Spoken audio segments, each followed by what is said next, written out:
মোহনা একটা ন্যায্য বিচার পাবে সেই আশাটা আজকে আমরা মনে পুষতে পারতেছি। যে আজকে আমরা অনেক খুশি যে আসামিগুলো বিমানের এমডি ছাড় পেয়ে গেছিল।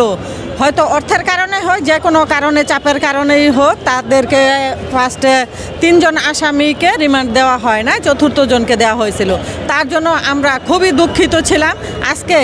আজকের যে রায়টা হয়েছে এইটা শুনে আমরা খুবই খুশি। কারণ প্রথম আসামি, দ্বিতীয় আসামি, তৃতীয় আসামি রেখে কিভাবে 4র্থ আসামি রিমান্ড পায়? আসামি তো প্রথমটা আগে রিমান্ড পাওয়ার কথা। হয়তো যে কোনো কারণে সেটা আগে হয় না, কিন্তু আজকে হওয়াতে আমরা মন থেকে অনেক খুশি, অনেক আনন্দিত। নিশ্চয় সামনে একটা ন্যায্য বিচারের পাবে।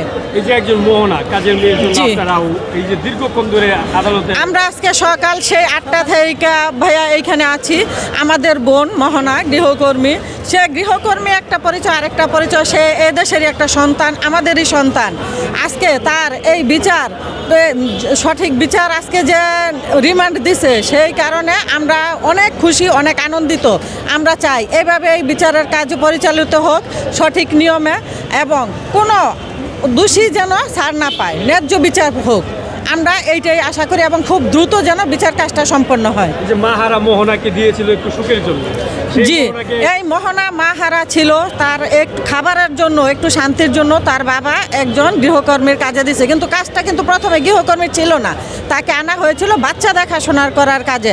কিন্তু তারা তাকে এক কাজের কথা বলে ঘরের সব কাজ করাইতো, এবং ঠিকমতো খাবার দিত না। এমনকি কতটা কষ্ট পেলে একটা বাচ্চা বাথরুমে টুথপেস্ট খায়, টিস্যু খায়, এমনকি বাথরুমে পানি পর্যন্ত খেয়েছে। একটা মানুষ কিভাবে পারে এত নির্মম হতে? যে তারও তো সন্তান ছিল হয়তো, কিন্তু মা ছিল, বোন ছিল, সে কি কোনো সময় জানে না একটা বাচ্চা কিভাবে দেখতে হয়, বা একটা গৃহকর্মী হোক তার কিভাবে দেখাশোনা করতে হবে?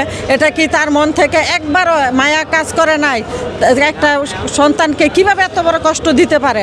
আমরা খুবই কষ্ট পেয়েছি মোহনার কষ্টে, কিন্তু আজকে আমাদের মনে একটু শান্তি আসছে যে হয়তো সামনে আমরা সুবিচার পাবো ইনশাল্লাহ। আপনি মা না হয়েও দেখেছি আপনি কান্না করেছেন। জি জি, তার বাসায় কাজে রেখেও তার মন গলেনি। জি, আমি একজন মা, আমি একজন বোন, আমার সন্তান আছে, কিন্তু আজকে যে সন্তানটা এভাবে মানসিকভাবে, শারীরিকভাবে নির্যাতিত হয়েছে, তার তো উচিত ছিল আমার আগে তার এই বিষয়টা খেয়াল করা, যে একজন যে বাচ্চা মানুষ, 10-11 বছরের একজন বাচ্চা আমি বাসায় নিয়ে আসছি, তাকে আমি কিভাবে রাখবো, কিভাবে যত্ন করব? কিন্তু তার মনুষ্যত্ব সেটা কাজ করে নাই, এটা তার বিবেকে কাজ করে নাই, এবং কি যে সাহেব ছিল উনিও এই বিষয়টা খেয়াল করে নাই। আমরা খুবই দুঃখিত এই জিনিসটা দেখে, যে একটা মানুষ হয়ে কিভাবে একটা 11 বছরের বাচ্চার সাথে এত বড় অমানসিক কাজ করতে পারে, এটা আমাদের মাথায় কাজ করে না। হয়তো ওনারা কি ড্রাগ অ্যাডিক্টেড ছিল নাকি আমরা নিজেও বুঝতে পারি না ভাইয়া, কিন্তু আজকে আমরা অনেক খুশি।